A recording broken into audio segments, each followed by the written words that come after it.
ప్రభు యేసునామములో ఆరాధన చేరుచున్నటువంటి సహోదరి సోదరులకు పిల్లలకు వందనాలు తెలియజేస్తా ఉన్నాను. మార్కు సువార్త 12వ అధ్యాయము 28వ వచనం చదువుకుందాం. మార్కు సువార్త 12వ అధ్యాయము 28వ వచనం చదువుకుందాం. శాస్త్రులు ఒకడు వచ్చి వారు తర్కించుట విని ఆయన వారికి బాగా ఉత్తరమిచ్చినట్టు గ్రహించి ఆజ్ఞలన్నిటిలో ప్రధానమైనది ఏదని ఆయన అడిగాను. అందుకు యేసు, ప్రధానమైనది ఏదనగా, ఓ ఇశ్రాయేలు వినుము, మన దేవుడైన ప్రభు అద్వితీయ ప్రభు, నీవు నీ పూర్ణ హృదయంతోనూ, నీ పూర్ణ ఆత్మతోనూ, నీ పూర్ణ వివేకంతోనూ, నీ పూర్ణ బలంతోనూ నీ దేవుడైన ప్రభువును ప్రేమింపవలనన్నది ప్రధానమైన ఆజ్ఞ. రెండవది, నీవు నిన్ను వలె నీ పొరుగువాన్ని ప్రేమింపవలనన్నది రెండవ ఆజ్ఞ. వీటికంటే ముఖ్యమైన ఆజ్ఞ మరేదీ లేదని అతనితో చెప్పాను. ఆ శాస్త్రి, బోధకుడా, బాగా చెప్పితివి, ఆయన అద్వితీయుడనియు ఆయన తప్ప వేరొక దేవుడు లేడనియు నీవు చెప్పిన మాట సత్యమే.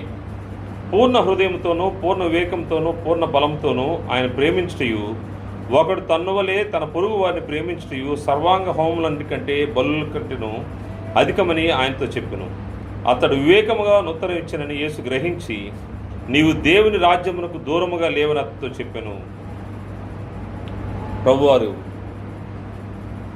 మాట్లాడుతున్నప్పుడు శాస్త్రులు అనేక మంది ఆయనలో ఎక్కడైనా తప్పు పడదామనే ఆలోచనతో వచ్చి ఆయన యొక్క మాటలు వింటూ ఉండేవాళ్ళు.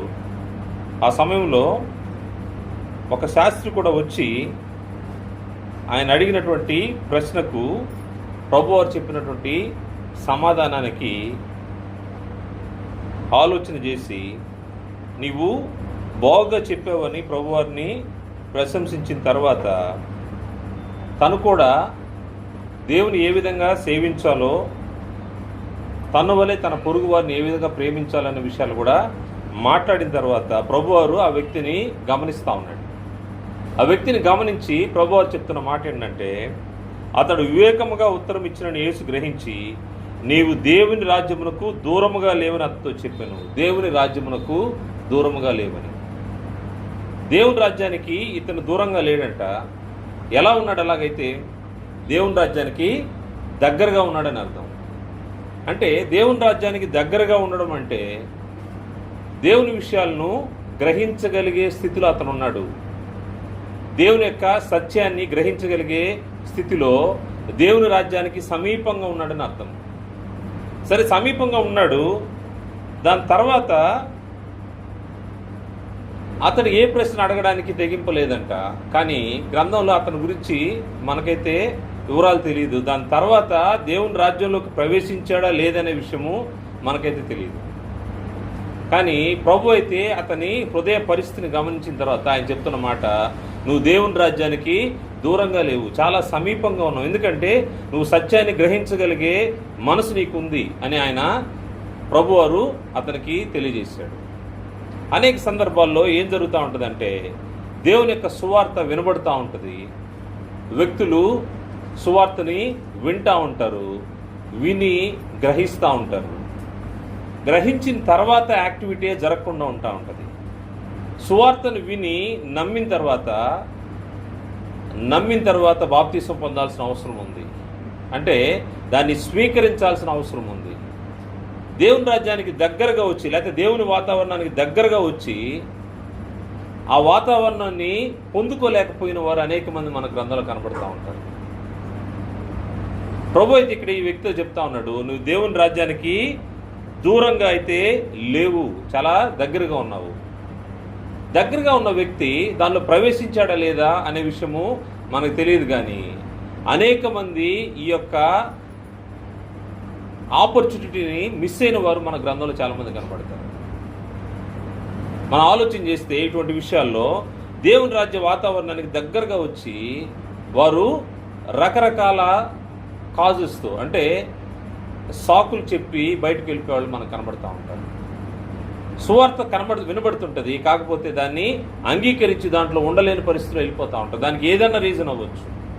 మనకు తెలిస్తే పాత నిబంధనలో ఒక వ్యక్తి ఆయన గ్రహిస్తే ఆయన దేవుని ప్రజలను ఎంతో జాగ్రత్తగా ఐగుప్తు నుంచి విడిపించి నడిపించినటువంటి వ్యక్తి మోషే. మోషేని దేవుడు చెప్తా ఉన్నాడు, నా ఇల్లంతటిలో నమ్మకస్తుడు. మోషే గురించి దేవుడు చెప్పిన మాటలు ఇవి, నా ఇల్లంతటిలో నమ్మకమైన వాడు. ఆయన శాంతపరుడుగా కనబడతా ఉన్నాడు, గొప్ప నాయకుడిగా కనబడతా ఉన్నాడు. కానీ జరిగింది ఏంటంటే, దేవుడు తన ప్రజల కోసం ఏర్పాటు చేసినటువంటి వాగ్దాన దేశాన్ని చేరుకోలేకపోయాడు. వాగ్దాన దేశాన్ని చేరుకోలేకపోవడానికి గల కారణం ఆలోచన చేస్తే అది చూడ్డానికి చాలా సులువుగా ఉంటుంది. అంటే ఈయన దేవుని వాగ్దాన దేశానికి దగ్గరగా ఉన్నాడు. ఎంత దగ్గరగా ఉన్నాడంటే దాదాపు చూస్తూ ఉన్నాడు, ఎదురుగా కనబడతా ఉంది కూడా, చూడగలిగాడు కానీ దాంట్లోకి వెళ్ళలేకపోయాడు. ప్రభువారు ఇప్పుడు చెప్పినట్టుగా నీవు దేవుని రాజ్యానికి సమీపంగా ఉన్నావు, కానీ దేవుని రాజ్యంలోకి వెళ్తున్నావా లేదా ఆలోచన చేసుకోవాల్సిన అవసరం ఉంది. మోషే గురించి ఆలోచన చేద్దాం. ద్వితీయోపదేశకాండము 32వ అధ్యాయంలో, ద్వితీయోపదేశకాండము 32వ అధ్యాయంలో 32వ అధ్యాయము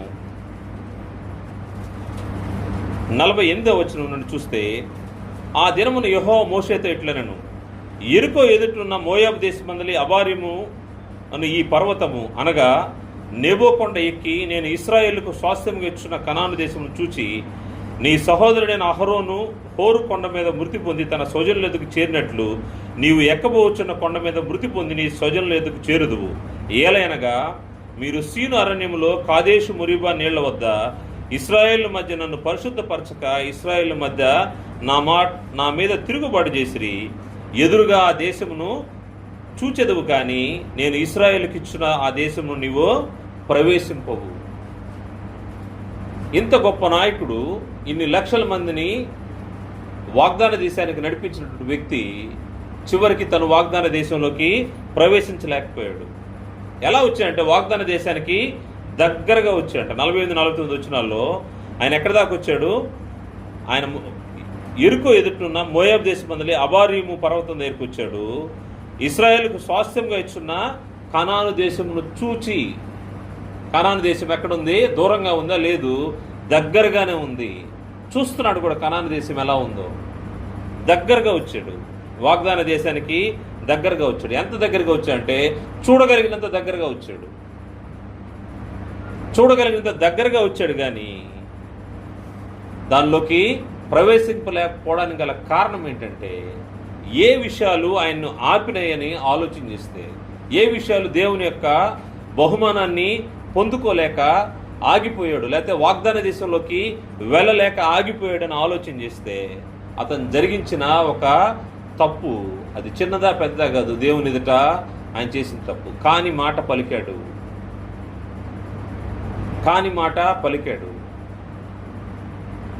దేవుడు ఒకటి చెప్తే దానికి విరుద్ధంగా తను చేశాడు. ఆ మాటనే 51 వచనం, ఏలయనగా మీరు సీను అరణ్యములో కాదేశు మురిబా నీళ్ల యొద్ద ఇశ్రాయేలు మధ్యను నన్ను పరిశుద్ధపరచక ఇశ్రాయేలుల మధ్య నా మీద తిరుగుబాటు చేస్తుంది.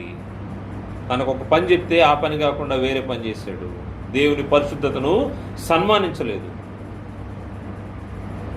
అతనుకున్న ప్రెషర్స్ ఎలా ఉన్నాయో, అన్ని లక్షల మంది ఆయన్ను ఇబ్బంది పెడతా ఉంటే, అటువంటి సందర్భంలో సాధారణంగా చూస్తే చిన్న తప్పే, కానీ దేవుడు మాత్రం దాన్ని క్షమించలేదు. ఎందుకంటే ఆయన పరిశుద్ధతను సన్మానించే విషయంలో ఇశ్రాయేలు మీద ఎదుట నా మీద తిరుగుబాటు చేశావు, దాన్ని బట్టి నిన్ను వాగ్దాన దేశంలోకి తీసుకెళ్ళట్లేదు. ఏం జరిగిందంటే వాగ్దాన దేశంలోకి ప్రవేశించే ఆ యొక్క అవకాశాన్ని కోల్పోయాడు. దేవుని రాజ్యానికి దగ్గరగా వచ్చి, దేవుని యొక్క ప్రసన్నతకు దగ్గరగా వచ్చి దాన్ని పొందుకోలేకపోయినట్టుగా మనకు కనబడుతుంది. కారణము దేవుని యొక్క పరిశుద్ధతను సన్మానించకపోవడమే. ఇంకొక వ్యక్తిని గురించి ఆలోచన చేస్తే, ప్రభువారు ఈ భూమిపై దినాల్లో ప్రభువారి దగ్గరికి ఆ వ్యక్తి వచ్చాడు. అతడు ధనవంతుడైనటువంటి యవనస్తుడు దగ్గరకు వచ్చి అతను అడుగుతా ఉన్నాడు, నిత్య జీవనకు నాకు మార్గం చెప్పమంటా ఉన్నాడు. నిత్య జీవానికి వారసుడు కావాలంటే నేను ఏం చేయాలి? ఇతడు కూడా దేవుని యొక్క రాజ్యానికి దగ్గరగా ఉన్నాడు. నిత్య జీవానికి వారసుడు అవటానికి నేను ఏం చేయాలనే విషయాన్ని ప్రభువారిని అడుగుతాడు. మార్క్స్ వార్త 10వ అధ్యాయము 17వ వచనంలో, మార్క్స్ వార్త 10వ అధ్యాయము 17వ వచనం నుండి, ఆయన బయలుదేరి మార్గంలో పోవచ్చుండగా ఒకడు పరిగెత్తుకుని వచ్చి ఆయన ఎదుట మోకాళ్ళుని, సద్బోధకుడా, నిత్య జీవనకు వారసుడు ఒకటికి నేనేమి చేయదునని ఆయన అడిగాను. యేసు, నన్ను సత్పురుషుడిని ఎలా చెప్పుచున్నావు? దేవుడు ఒక్కడే గాని మరి ఎవడునూ సత్పురుషుడు కాడు. నరహత్య చేయవద్దు, వ్యభిచరింపవద్దు, దొంగిలవద్దు, అబద్ధ సాక్ష్యం పలుకవద్దు, మోసపుచ్చవద్దు, నీ తల్లిదండ్రులు సన్మానింపున ఆజ్ఞను నీకు తెలియను కదా అని అతడు చెప్పాను. అందుకు అతడు, బోధకుడా, బాల్యము నుండి ఇవన్నీ అనుసరించునే ఇంటినని చెప్పాను. బోధకుడు అడిగినప్పుడు ఆ వ్యక్తి ఏం చెప్తున్నాడంటే, నేను ఈ బాల్యం నుండి వీటిని అనుసరిస్తానే ఉన్నాను, నిత్య జీవానికి వారసుడు అవడానికి నేనేం చేయాలి అన్నప్పుడు యేసు అతను చూసి అతను ప్రేమించి, నీకు ఒకటి కొదువుగానున్నది, నీవు వెళ్ళి నీ కలిగినవన్నీ అమ్మి బీదలకిమ్ము, పరలోకమందు నీకు ధనము కలుగును, నీవు వచ్చి నన్ను వెంబడించుమని చెప్పాను. అతడు మిగుల ఆస్తి గలవాడు గనుక ఆ మాటకు ముఖము చిన్నబుచ్చుకొని దుఃఖపడుచు వెళ్ళిపోయాను. ఇతని జీవితంలో జరిగిన సంఘటన కూడా ఆలోచన చేస్తే, నిత్య జీవానికి వారసుడు కావాలి అనే యొక్క కోరిక కలిగి వచ్చాడు. అతను వచ్చిన వ్యక్తి కూడా సరైన స్థానానికి సరైన వ్యక్తి దగ్గరికి వచ్చాడు. ఎవరి దగ్గర ఉంటే వాళ్ళ దగ్గరికి పోలేదు. ఎవరైతే నన్ను నిత్య జీవానికి తీసుకెళ్తాడో, ఎవరైతే నిత్య జీవ మాటలు కలిగిన వ్యక్తో ఆయన దగ్గరికి వచ్చాడు. ఆయన్నే అడుగుతా ఉన్నాడు. ఆయన్నే అడిగాడు. అడిగినప్పుడు ఎంత దూరంగా ఉన్నాడంటే, ఎంత సమీపంగా ఉన్నాడంటే, ఆల్మోస్ట్ ఆల్ వచ్చేసినట్టే, దగ్గరకు వచ్చేసినట్టే. ఎందుకంటే రైట్ పర్సన్ని రైట్ ప్లేస్లో వచ్చి అడిగాడు. ఆయన దగ్గర నుంచి రైట్ ఆన్సర్ కూడా వచ్చింది, సరైన సమాధానం కూడా వచ్చింది. కానీ ఇతనిని ఆటంకపరిచిన విషయం ఏంటో ఆలోచన చేస్తే, అతడు మిగుల ఆస్తి గలవాడు గనక ఆ మాటకు ముఖం చిన్నబుచ్చుకొని దుఃఖపడుచు వెళ్ళిపోయాను. ఒక్కోసారి దేవుని రాజ్యానికి మన పరిస్థితులు ఏదైనా అడ్డం కావచ్చు. ఈ యవనస్తుడు నిజాయితీపరుడే, చిన్ననాటి నుంచి ఈ యొక్క ధర్మశాస్త్రాన్ని అవపోసన పట్టిన వాడే, ధర్మశాస్త్రానుసారంగా దేవుని యొక్క ఆజ్ఞలను పాటించే వ్యక్తే. ఎక్కడ లోపమైతే ఎక్కడ కనబట్టలేదు. ఈ వ్యక్తిలో లోపమే లేనటువంటి పరిస్థితి. He's one step ahead to the eternal life. ఒక్క మెట్టు అంతే, నిత్య జీవానికి వెళ్ళడానికి ఒక్క మెట్టు దాటితే సరిపోద్ది. ఆ ఒక్క మెట్టే అడ్డంగా ఉంది, హర్డిల్గా ఉంది. ఆ ఒక్క మెట్టుని దాటడానికి అతడు ఇష్టపడలేదు. ఇష్టపడక ఏం చేశాడంటే, ఆస్తిని వదులుకోలేక నిత్య జీవాన్ని పోగొట్టుకున్నాడు.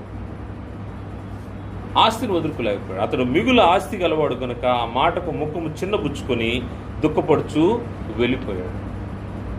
దేవుని రాజ్యం సమీపంగానే ఉంటుంది, కాకపోతే దాంట్లో ప్రవేశమే చాలా కష్టంగా అనిపిస్తుంది. ఒక్కోసారి ఏది మనకు అడ్డంగా వస్తుందో మనకైతే తెలియదు, ఏ పరిస్థితి మనకు అడ్డంగా వస్తుందో మనకు తెలియదు.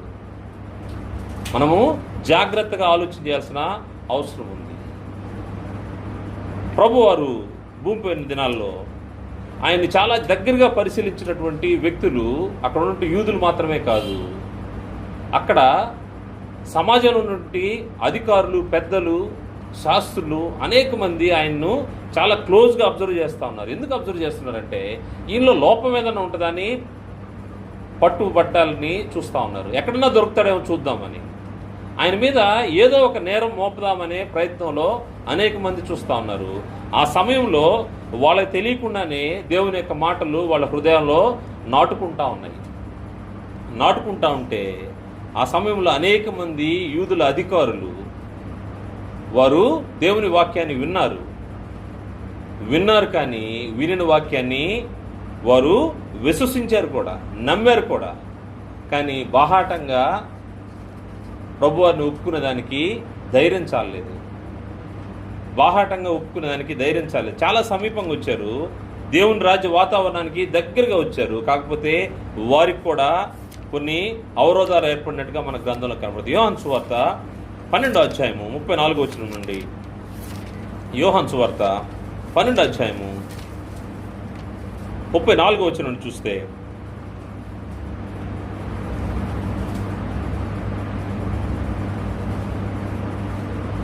జనసమూహం క్రీస్తు ఎల్లప్పుడూ ఉండునని ధర్మశాస్త్రం చెప్పుట వింటిమి.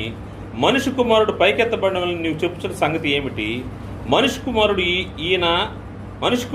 ఈయన ఎవరని ఆయన అడిగిరి. అందుకు యేసు, ఇంక కొంతకాలము వెలుగు మీ మధ్య ఉండును, చీకటి కమ్ము కొనకుండానట్లు మీకు వెలుగు ఉండగానే నడువుడి. చీకటిలో నడుచువాడు తాను ఎక్కడికి పోచున్నాడు ఎరుగుడు. మీరు వెలుగు సంబంధులగినట్లు మీకు వెలుగుండగానే వెలుగునందు విశ్వాసం ఉంచుడని వారితో చెప్పాను. ఇవి యూదుల అధికారులు వింటా ఉన్నారు. వెలుగు సంబంధుల వలె అంటే వెలుగు సంబంధులైనటువంటి వెలుగు కుమారులుగా, కింద ఫుట్ నోట్లో వెలుగు కుమారులుగా మీకు సువార్త వినబడతా ఉంది. వినబడిన దానికి మీరు శిరస వహించాల్సిన అవసరం ఉంది. దీనిలో విశ్వాసం ఉంచాల్సిన అవసరం ఉందని ప్రభువారు గట్టిగా చెప్తూ దాని తర్వాత పాత నిబంధన లేఖనాలని కోట్ చేస్తా ఉన్నాడు. దాని తర్వాత 37వ వచనం చూస్తే, యేసు ఈ మాటలు చెప్పి వెళ్ళి వారికి కనబడకుండా దాగి ఉండును. ఆయన వారి ఎదుట ఇన్ని సూచక్రియలు చేసినను వారు ఆయన యందు విశ్వాసం ఉంచరైరి. ప్రభువా, మా వర్తమానము నమ్మినవాడెవడు? ప్రభు యొక్క బాహువు ఎవరికి బయలుపరచబడును అని ప్రవక్త యెషయా చెప్పిన వాక్యం నెరవేరినట్లు ఇది జరిగను. ఇందుచేత వారు నమ్మలేకపోయిరి.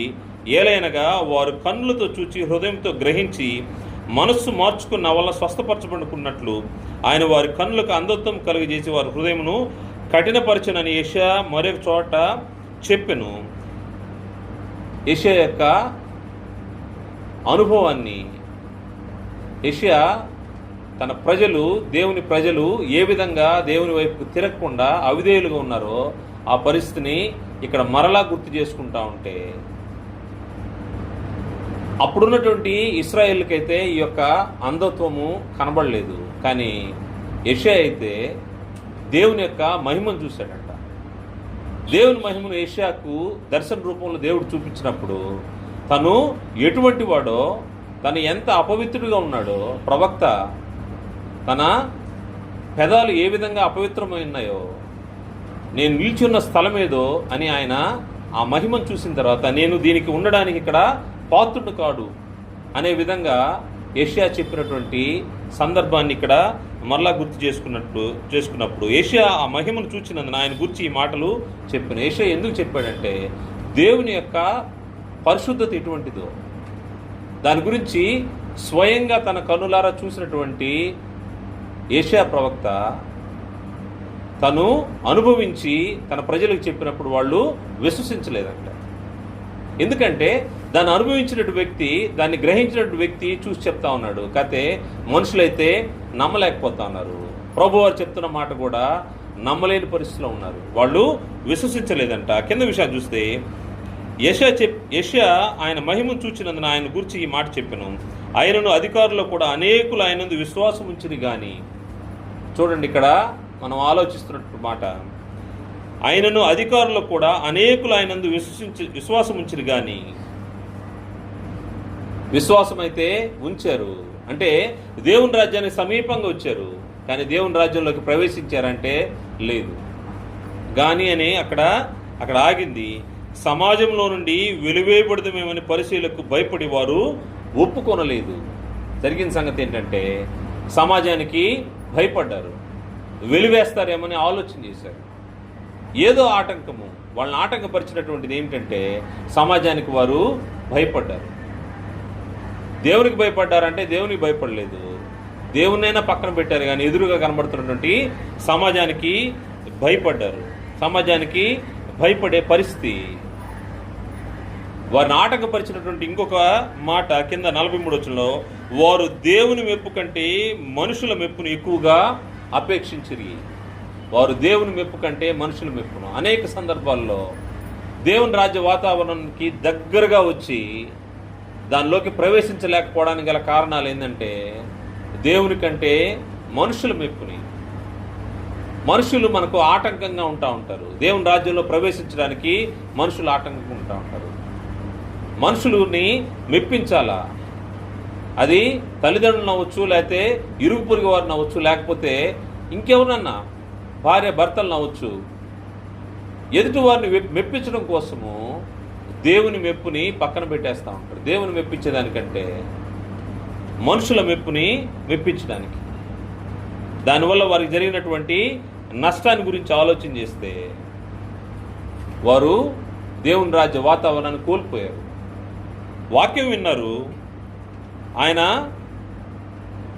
ఆయన మాటలందు కూడా విశ్వసించారంట, కానీ సమాజంలో వాళ్ళని వెలేస్తారని ఆలోచన చేసి వాళ్ళు దేవుని పక్కన పెట్టి మనుషులను పక్కన పెడితే వారు దేవుడి కంటే మనుషులకి ఎక్కువ ప్రయారిటీ ఇచ్చినట్టుగా గ్రంథం తెలియజేస్తూ ఉంది. దాని ద్వారా వాళ్ళు కోల్పోయింది ఏంటంటే, నువ్వు మనుషులు ఎదుట దేవుని ఒప్పుకోకపోతే, ప్రభువు కూడా ఒకరోజు నిన్ను దేవుని ఎదుట నిన్ను ఒప్పుకోడు. ఎక్కడ మొహమాటం లేదు. నువ్వు మనుషులు ఎదుట నువ్వు దేవుని ఒప్పుకుంటే రేపు దేవుని ఎదుట ప్రభువారు నీ గురించి ఆయన మంచి సాక్ష్యం ఇస్తూ ఉంటాడు. వీరు దేవుని మెప్పు కంటే మనుషుల మెప్పుని ఆలోచన చేశారు. మత్తయి సువార్త 10వ అధ్యాయము 32వ వచనం చూస్తే, మత్తయి సువార్త 10వ అధ్యాయము 32వ వచనం నుండి, మనుషులు ఎదుట నన్ను ఒప్పుకుని వాడేవాడో పరలోకమందున నా తండ్రి ఎదుట నేను వారిని ఒప్పుకుందును. పరలోకమందున తండ్రి ఎదుట ప్రభువారు మనల్ని ఒప్పుకోవాలంటే మనుషులు ఎదుట మనం ముందు ఒప్పుకోవాలి. మనుషులు ఎదుట ఎవడో నన్ను ఎరుగనన్నో వారిని పరలోకమందున నా తండ్రి ఎదుట నేను ఎరుగనందును. నువ్వు నష్టపోయింది ఏంటంటే, నువ్వు మనుషులు ఎదుట ఒప్పుకోవడానికి భయపడ్డావంటే, సువార్త విన్నారు, విశ్వసించారు, కాతే ఒప్పుకునే విషయంలో క్రీస్తు ప్రభువారిని ఒప్పుకోలేకపోయారు. ఒప్పుకోలేని కారణాన్ని బట్టి వారు దేవుని రాజ్య వాతావరణానికి దూరంగా వెళ్ళిపోయారు. ప్రభువు కూడా చెప్తా ఉన్నాడు, నన్ను కానీ మనుషులు ఎదుట ఒప్పుకోలేకపోతే రేపు తండ్రి ఎదుట నేను ఒప్పుకోనన్నాడు. దేవుని రాజ్య వాతావరణాన్ని మిస్ అయినటువంటి యూదుల అధికారులు మనం చూస్తున్నాము. ఇంకొక సందర్భం ఆలోచన చేస్తే, ఒక వివాహం కోసము పెళ్లి కుమారుని యొక్క రాక కోసం ఎదురు చూస్తున్నటువంటి 10 మంది కన్యకలు మనకు తెలుసు. ఆ 10 మంది కన్యకల్లో 5 బుద్ధి గలవారు, 5 బుద్ధి లేనివారు. ఈ 5 బుద్ధి లేని కన్యకల యొక్క పరిస్థితిని ఆలోచన చేస్తే, బుద్ధిగల కన్యకల వలె వీరు కూడా ఆ వివాహానికి అంటే పరలోక రాజ్య వాతావరణానికి దగ్గరగా ఉన్నారు. పెండ్లి కుమారునికి దగ్గరగానే వచ్చారు వాళ్ళు. పెండ్లి కుమారుని కోసం ఎదురు చూసే వాళ్ళలో వాళ్ళ 5 ఒక సెట్ ఉన్నారు, వీళ్ళు ఒక 5 సెట్, మొత్తం 10 మంది ఎదురు చూస్తూ ఉన్నారు. దేవుని రాజ్యం వాళ్ళకి ఏమన్నా దూరంగా ఉందంటే లేదు. పెండ్లి కుమారుడు దగ్గరగానే వస్తున్నాడు. పెండ్లి కుమారుడు వచ్చి తీసుకెళ్ళడానికి రెడీగా వాళ్ళు ఉన్నారు, ఎదురు చూస్తూ ఉన్నారు. కాకపోతే పెండ్లి కుమారుడు వచ్చే సమయానికి కేవలము 5 తీసుకెళ్ళాడు. ఈ 5 తీసుకోలేకపోయాడు. కారణం ఏంటని ఆలోచన చేస్తే, ఈ 5 సరైన విధానంలో సిద్ధపాటు లేని పరిస్థితిలో ఉన్నారు. ఈ బుద్ధి లేని కన్యకలు సరైన విధానంలో సిద్ధపాటు లేని పరిస్థితిలో ఉన్నారు. దాన్ని బట్టి వారు ప్రవేశించలేకపోయారు. మత్తయి సువార్త 25వ అధ్యాయం 1వ వచనం చూస్తే, పరలోక రాజ్యం తమ దివిటీలు పట్టుకుని పెండ్లి కుమారుని ఎదుటికి బయలుదేరిన 10 మంది కన్యకలను పోలి ఉన్నది. ఈ 10 మంది కన్యకలు పరలోక రాజ్యం గురించి పోల్చి ఇక్కడ మనకు ప్రభువారు చెప్తా ఉన్నాడు. పరలోక రాజ్యం ఎలాగుందంట, 10 మంది దివిటీలు పట్టుకున్న కన్యకలను పోలి ఉన్నది. పరలోక రాజ్యానికి సమీపం. పరలోక రాజ్యము దివిటీలు పట్టుకొని సిద్ధంగా ఉన్నటువంటి ఈ కన్యకల గురించి పోల్చబడింది. ఏం జరిగిందంటే, వీళ్ళు 5 బుద్ధి లేని వారు, 5 బుద్ధి గలవారు. బుద్ధి లేని వారు తమ దివిటీలు పట్టుకొని తమతో కూడా నూనెను తీసుకుని పోలేదు. వీళ్ళు జరిగింది ఏంటంటే సిద్ధపాటు. వీళ్ళకి ఆటంకం కలిగిన విషయం ఏందని ఆలోచన చేస్తే, వీరు సిద్ధపాటు ప్రిపరేషన్ ప్రాపర్గా లేదని అర్థం. వీరు సరైన సిద్ధపాటు లేరు. వీరు ఏ విధంగా ఉన్నారంటే, బుద్ధి లేని వారు తమ దివిటీలు పట్టుకొని తమతో కూడా నూనె తీసుకుని పోలేదు. బుద్ధి గల వారు తమ దివిటీలతో కూడా సిద్ధెల్లో నూనె తీసుకుని పోయారు. ఈ 5 బుద్ధి లేని వారి దగ్గర నూనె లేదు. 5 బుద్ధి గల కన్యకల దగ్గర సిద్ధెల్లో నూనె ఉంది. అంటే నూనె అయిపోతే మరలా దాన్ని నూనె పోసుకోవడానికి సిద్ధపాటు కలిగి ఉన్నారు. వీరైతే సిద్ధపాటు లేనటువంటి వారు. 6వ వచనం, అర్ధరాత్రి వేళ ఇదిగో పెండ్లి కుమారుడు అతను ఎదుర్కొని రండి అని కేక వినబడినప్పుడు ఆ కన్యకలందరూ లేచి తమ దివిటీలను చక్కపరిచిరు. కానీ బుద్ధి లేని ఆ కన్యకలు, మా దివిటీలు ఆరిపోవచ్చున్నవి గనుక మీ నూనెలో కొంచెం మా కీడని బుద్ధి గలవారిని అడిగిరి. ఎప్పుడైతే పరలోక రాజ్యాన్ని గురించినటువంటి ప్రిపరేషన్ లేకుండా ఉంటుందో, సిద్ధపాటు లేకుండా ఉంటుందో, సమయం వచ్చినప్పుడు సమయంలో ఆ యొక్క వాతావరణాన్ని కోల్పోతూ ఉంటాం, పరలోక రాజ్యాన్ని కోల్పోతూ ఉంటాం. సిద్ధపాటు లేకపోతే పరలోక రాజ్యము మిస్ అయిపోతూ ఉంటుంది. మీరు ప్రిపరేషన్ అంతా బాగానే ఉంది, అందరు కన్యకలే, కాకపోతే సిద్ధపాటు కలిగిన వాళ్ళు, సిద్ధపాటు లేని వాళ్ళు, వీళ్ళ పరిస్థితి ఎంత దారుణంగా ఉంటుందంటే, పెళ్లి కుమారుడు వచ్చాడు, సిద్ధంగా ఉన్న వాళ్ళని తీసుకెళ్ళాడు, దాని తర్వాత తలుపులు మూసివేయబడ్డాయి. రేపు మన పరిస్థితి కూడా అంతే.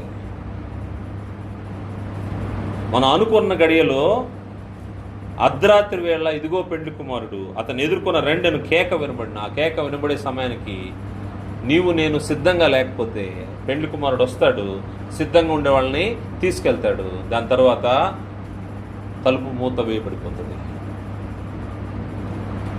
తలుపు వేయబడిన తర్వాత అది తెరవబడే పరిస్థితి లేదు. 11వ వచనంలో అంతటా తలుపు వేయబడిను, ఆ తరువాత తక్కిన కన్యకలు వచ్చి అయ్యా అయ్యా మాకు తలుపు తీయమని అడుగుగా. తలుపు తీయమని అడిగితే అది తీయబడే తలుపు కాదు, ఒకసారి వేయబడితే మరలా తీసే అవకాశం లేదు. అందువల్ల సిద్ధపాటు అనేది ఎంత అవసరమో ఆలోచన చేసి కింద వచనంలో అయ్యా అతడు మేము నెరుగనని మీతో నిశ్చయంగా చెప్పుచున్నానండి, మీరెవరో నాకు తెలియదు.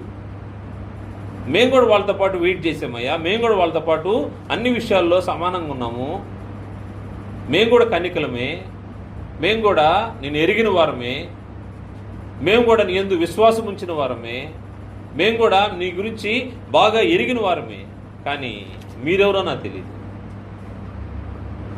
మేము నెరుగనని మీతో నిశ్చయంగా చెప్తున్నాను, ఎందుకంటే సిద్ధపాటు లేదు కాబట్టి. దేవుని రాజ్య వాతావరణానికి దగ్గరగా వచ్చినటువంటి ఈ యొక్క కన్యకలు సిద్ధపాటు లేని కారణంగా మిస్ అయిపోతూ ఉంటారు. అందువల్ల సిద్ధపాటు అనేది మనకు అవసరమైంది. ఏం కోల్పోయామో ఆలోచన చేస్తే, ఏం కోల్పోయారో వాళ్ళేం కోల్పోయారో, మనము సిద్ధపాటుగా లేకపోతే మనమేం కోల్పోతామో ఆ దినమైనను గడియను మీకు తెలియదు కనుక మెలకువగా ఉండడి. ఇదొక హెచ్చరిక. అది బుద్ధి లేని కన్యకలు మాత్రమే కాదు, సిద్ధపాటుగా ఉండాలనే హెచ్చరిక మనకు. ఆ దినమైనను గడియను మీకు తెలియదు కనుక మెలకువగా ఉండడి. ఈరోజు విశ్వాసులంగా మనం ఆలోచన చేయాల్సింది ఏంటంటే, ప్రభువు ఎప్పుడు వస్తాడో తెలియదు, ఏ సమయంలో వస్తాడో తెలియదు. మన యొక్క సిద్ధపాటు ఎంతవరకు ఉంది, ఆత్మ సంబంధంగా మనం ఏ విధంగా ఉన్నాము. సిద్ధపాటు లేకపోతే దేవుని ఏర్పాటులోకి వెళ్లకుండానే ఆగిపోతాం, దేవుని రాజ్య వాతావరణంలోకి వెళ్లకుండానే వెళ్ళిపోతాం. ఇంకా గ్రంథంలో కొందరు మనుషులు ఉన్నారు, వారి యొద్ద కూడా దేవుని యొక్క సువార్త వచ్చింది, కాకపోతే దాన్ని అంగీకరించలేని పరిస్థితి. పౌలు గారిని బంధించి చెరసాల్లో వేస్తున్నారు. చెరసాల్లో వేసినప్పటికీ ఆయన దగ్గరికి ఒక వ్యక్తి ఆశతో వస్తూ ఉన్నాడు, వచ్చి క్రీస్తు యేసు గురించి విషయాలు తెలుసుకోవాలని వచ్చాడు. అతని పేరు ఫిలిక్స్. అతని భార్యతో కలిసి వచ్చాడు, విన్నాడు. వినిన తర్వాత అతడు నమ్మాడంటే నమ్మకుండానే వెళ్ళిపోయాడు. ఆలోచన చేస్తే అపోస్తుల కార్య గ్రంథము 24వ అధ్యాయము 24వ వచనం నుండి, అపోస్తుల కార్య గ్రంథము 24వ అధ్యాయము 24వ వచనం నుండి, కొన్ని దినములైన తర్వాత ఫిలిక్స్ యూదురాలైన ద్రుసిల్లాను తన భార్యతో కూడా వచ్చి పౌలును పిలిపించి క్రీస్తు యేసునందు విశ్వాసం గురించి అతడు బోధింపగా వినెను. క్రీస్తు యేసు యొక్క మాటలు విన్నాడు. క్రీస్తు యేసు యొక్క మాటలు వినబడ్డాయంటేనే నీవు రక్షణకు దగ్గరగా వచ్చావని అర్థము. రక్షించబడే అవకాశం నీకు వచ్చింది, ఆపర్చునిటీ వచ్చింది. కానీ ఇతనికి అడ్డంగా నిలబడిన ఆటంకం గురించి ఆలోచన చేస్తే అక్కడ ఏమి ఆయన చెప్పాడంటే, నీతిని గురించి, ఆశా నిగ్రహాన్ని గురించి, రాబో విమర్శను గురించి పౌలు గారు మాట్లాడుతూ ఉన్నారు. నీతి అంటే ఏంటో, ఆశా నిగ్రహం అంటే ఏంటో, రాబో విమర్శ అంటే ఏంటో ఎప్పుడైతే ఇవి విన్నాడో ఫిలిక్స్కి భయం ఏర్పడింది. భయం ఏర్పడి ఇంకా ఎక్కువగా ఇతని దగ్గరగానే ఉంటే ఏం వినాల్సి వస్తుందో, అంటే దాన్ని మార్చుకోవాల్సినవి చాలా ఉన్నాయి. అనేక సార్లు వ్యక్తులు ఎందుకు దగ్గరకు వచ్చి సువార్త విని వెళ్ళిపోతారంటే మార్చుకోవాల్సినవి చాలా ఉంటాయి. అవి మార్చుకోవడానికి ఇష్టపడక దాన్ని దాటేసుకొని ఓవర్లుక్ చేసుకొని వెళ్ళిపోతూ ఉంటారు. ఎందుకంటే ఇక్కడ ఈ మాటలు హృదయాన్ని గుచ్చుతూ ఉంటాయి. గుచ్చినప్పుడు వారు ఆలోచన చేసి మార్చుకోవాల్సిన అవసరం ఉంది. మార్చుకోవడానికి ఇష్టపడక ఏం జరుగుతూ ఉంటుందంటే దాన్ని ఓవర్లుక్ చేసి వెళ్ళిపోతూ ఉంటారు.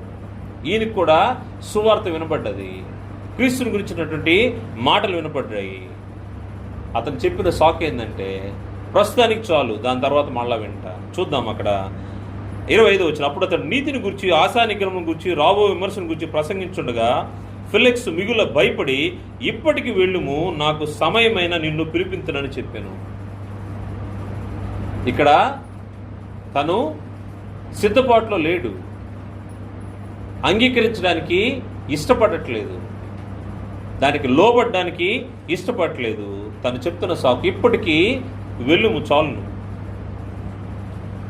నాకు సమయం ఉన్నప్పుడు నేను మళ్ళా పిలిపించుకొని మాట్లాడతాను. ఎటువంటి పరిస్థితిని అతను అడ్డంగా పెట్టుకున్నాడో చూస్తే అవకాశాన్ని కోల్పోయాడు. ప్రభు చెప్తున్న మాట, నీ దగ్గరికి సువార్త వచ్చినప్పుడు సువార్తను నమ్మి విశ్వసించే వాతావరణంలో నువ్వు లేవంటే నువ్వు ఏ స్థితిలో ఉన్నావు ఆ స్థితిలోనే చనిపోతావు.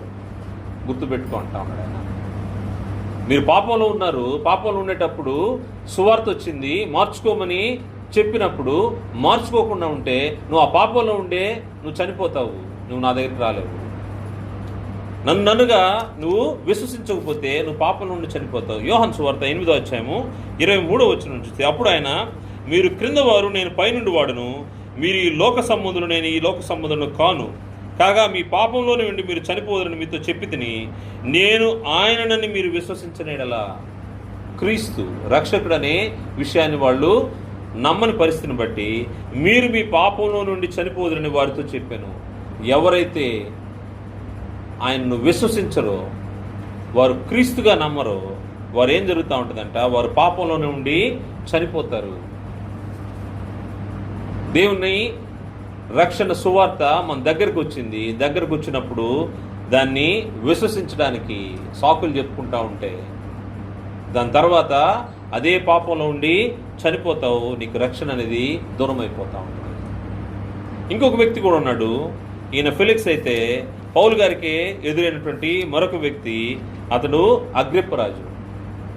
ఆయన పరిస్థితి కూడా ఎలా ఉందని ఆలోచన చేస్తే అగ్రిప్పరాజు కూడా ఆయన సముఖానికి పౌలు గారిని పిలిపించినప్పుడు పౌలు గారు ఆయనకు దేవుని యొక్క మాటలు చెప్తా ఉన్నాడు. మాటలు చెప్తా ఉంటే ఆయన అన్న మాట ఏంటంటే, పౌలు, ఇంత త్వరగా నన్ను క్రైస్తవుని చేయబోతున్నావా? ఇంత త్వరగా నన్ను క్రైస్తవుని చేసేందుకు చూస్తా ఉన్నావా?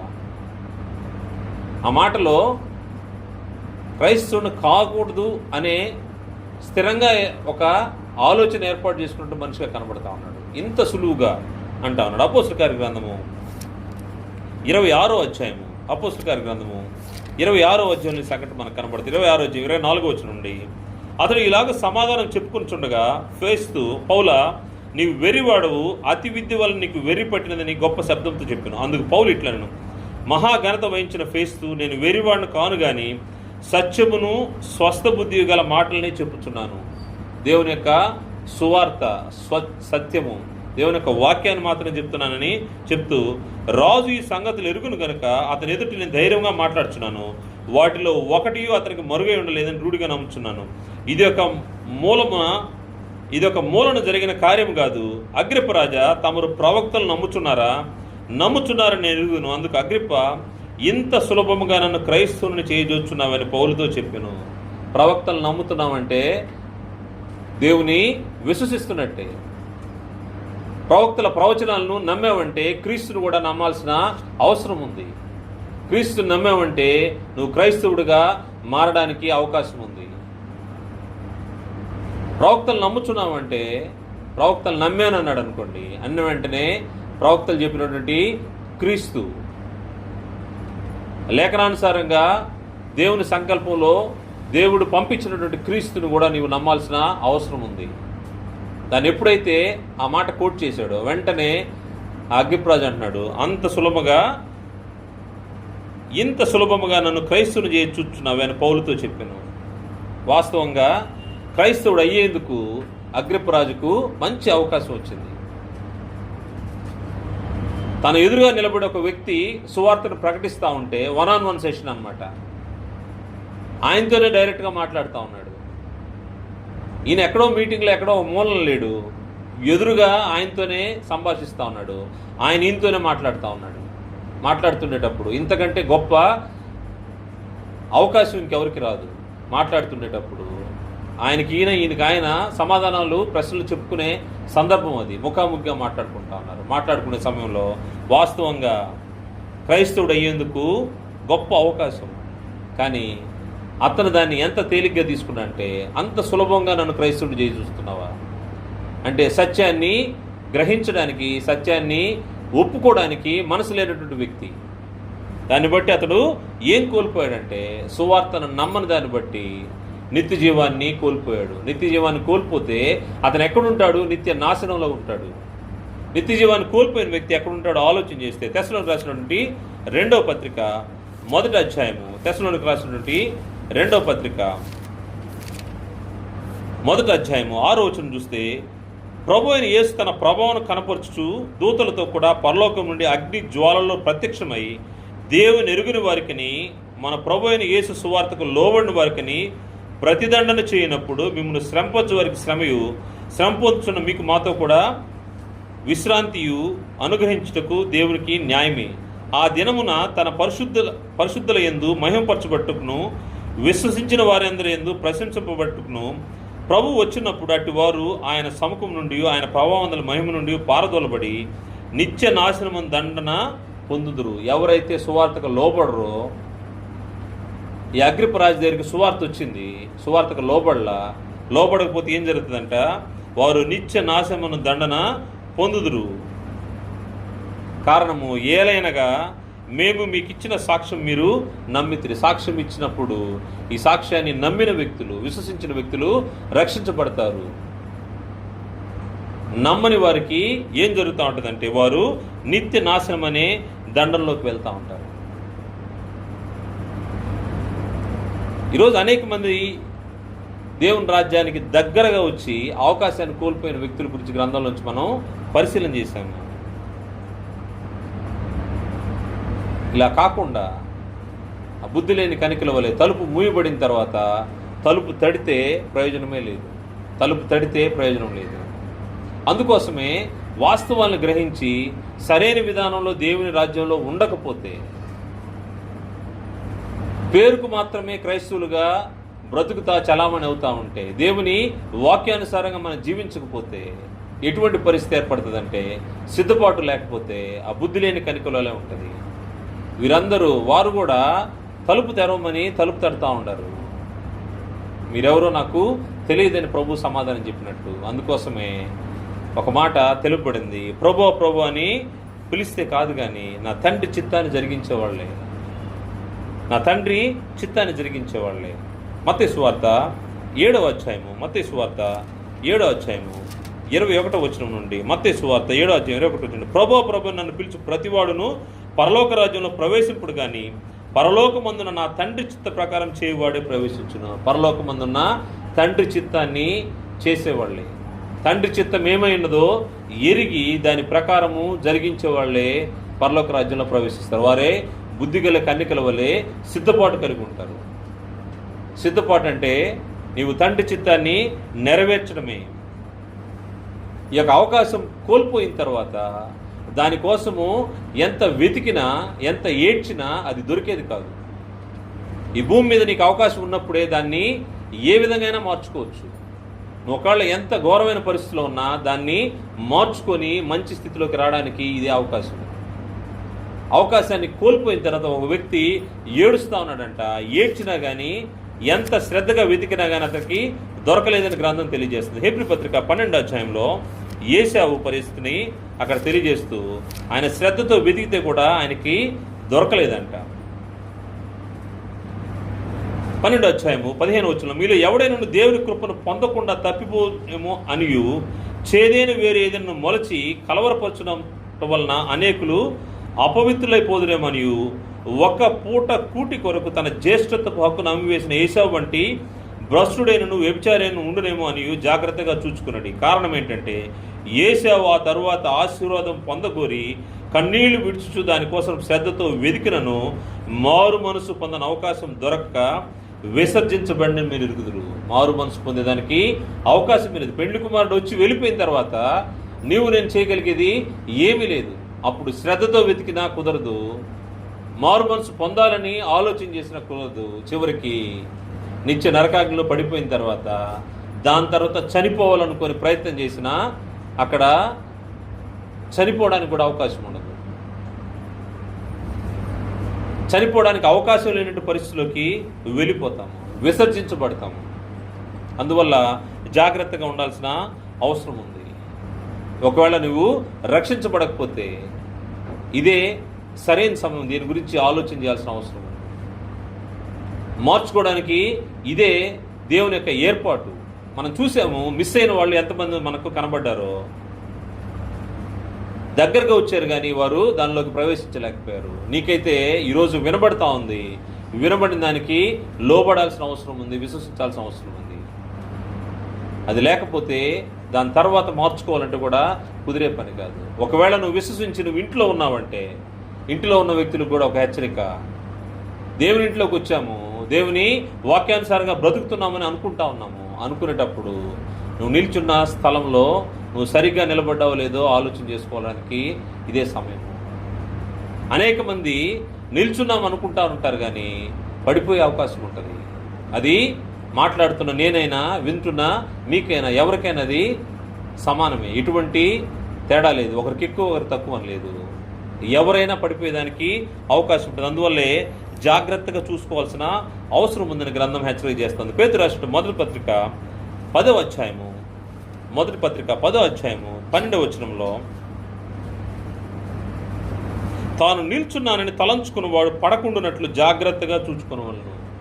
తాను నిల్చున్నానని తలంచుకున్నవాడు, నేను దేవుని యొక్క వాక్యాన్ని విన్నాను, నమ్మాను, బాప్తిసం తీసుకున్నాను, దేవుని ఇంట్లో ఉన్నాను. ఆ యవనస్తుడిలాగా ఆలోచన చేస్తూ ఉంటే, ఆ యవనస్తుడు కూడా చిన్ననాటి నుంచే ధర్మశాస్త్రాన్ని 10 ఆజ్ఞల్ని పాటిస్తూ వస్తూ ఉన్నాడు. ఏ లోపం లేదు. దేవుని ఇంట్లో ప్రవేశించిన తర్వాత మన ఆలోచనలు కూడా అలాగే ఉంటాయి. నేను చాలా జాగ్రత్తగా ఉన్నాను, నాకేమీ భయం లేదు, నేను జాగ్రత్తగానే ఉన్నాను అనుకుంటా ఉన్నాను. కానీ తాను నిల్చున్నానని తలంచుకున్నవాడు పడకుండా జాగ్రత్తగా చూసుకునే వాళ్ళను జాగ్రత్తగా చూసుకోవాల్సిన అవసరం మనకుంది. ఎందుకంటే దేవుని రాజ్యాన్ని దగ్గరగా వచ్చి మోషే లాంటి వాళ్ళని మనం ఆలోచన చేస్తే, మోషే కంటే మనం గొప్పవారం కాదు, ఆయన విశ్వాసం కంటే మన విశ్వాసం గొప్పది కాదు. ఆయన దేవుని ఎదుట అతను జరిగించిన క్రియలను చూస్తే అంతకంటే మన గొప్ప క్రియలేం మనం చేసి ఉండలేదు. కానీ అటువంటి వ్యక్తికి ఆయన పరిశుద్ధతను సన్మానించలేదనే ఒక్క కారణంతో, ఒకే ఒక్క స్టెప్, వాగ్దాన దేశంలోకి ప్రవేశించేవాడే, కాకపోతే ఆ ఛాన్స్ దేవుడు ఇవ్వలేదు. ఎలా ఇవ్వలేదంటే, ఇంకా ఎంత కష్టమైన పరిస్థితి అంటే, ఎదురుగా వాగ్దాన దేశాన్ని చూస్తూనే ఉన్నాడు. కొండ మీద నుంచి దేవుడు చూపించి నువ్వు అక్కడికి పోవడానికి లేదన్నాడు. రేపు మన పరిస్థితి కూడా అట్లా చూపించి తలుపులేసే పరిస్థితి అయితే, అటువంటి పరిస్థితి కాకుండా ఉండాలని, జాగ్రత్త పడాలని ప్రభుపేట మనవి చేసి ముగిస్తున్నాను. అందరికీ వందనాలు.